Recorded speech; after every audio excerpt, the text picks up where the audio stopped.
Hey guys, congratulations on your home going under contract. We are so excited.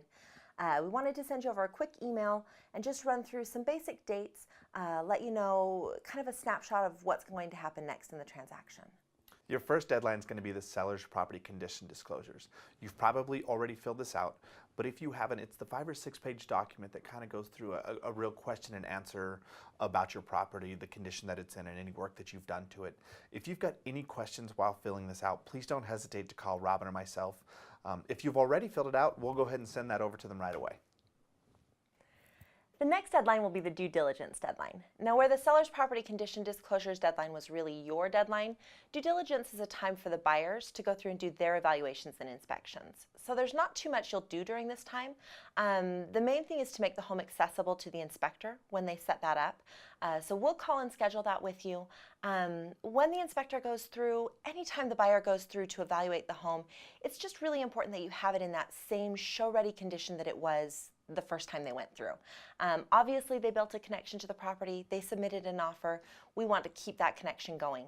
And so if you can just make the home available and show ready when they get that scheduled, if any issues arise in the inspection, then we'll go through them with you at that time.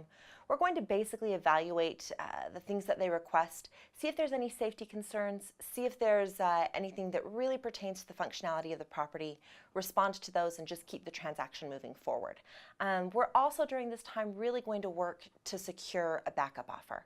The best way to keep you protected and make sure that one way or the other, regardless of what happens with this buyer, we make it to close, is to get a backup offer. And so we're actively going to be working to secure that. But other than that, we're not really going to put in a whole lot of contact with the buyer's agent. It's kind of a no news is good news, hands off, unless they bring an issue to us that we need to respond to. Your third deadline is going to be your financing and appraisal deadline. Now what that is that's when we work with the buyer's lender to make sure that they're getting their job done. Gathering all of the documents, ordering the appraisal, making sure that everything comes along as it should. If for some reason we run into any bumps in the road or if the buyers have any issues, Robert and I are both going to work with the other lender to make sure that things are moving along steadily and that we can help in any way that we can. And then that final deadline is your settlement deadline. This one's obviously the most exciting one. That's when we're going to sit down and close on the transaction of your home. Now keep in mind that's not the day that you have to be planned on moving out. Closing will happen typically 24 to 48 hours after that settlement deadline. On settlement deadline, we'll sit down with you, sign all of the paperwork to sell.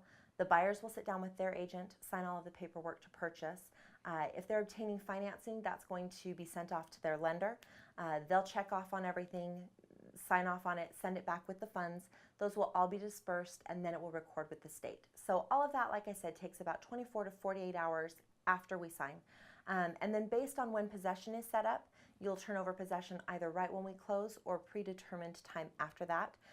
We should have gone over all of that information when we reviewed the contract, but if you have any questions or just want to verify when that date that you'll be giving over possession is, don't hesitate to let us know. I think that's pretty much everything. Yeah. So you know where to reach us. Like I said, these are your dates so that you can refer back to them. But at any time, call us, text us, email us. And again, we're just really excited for you. Congratulations.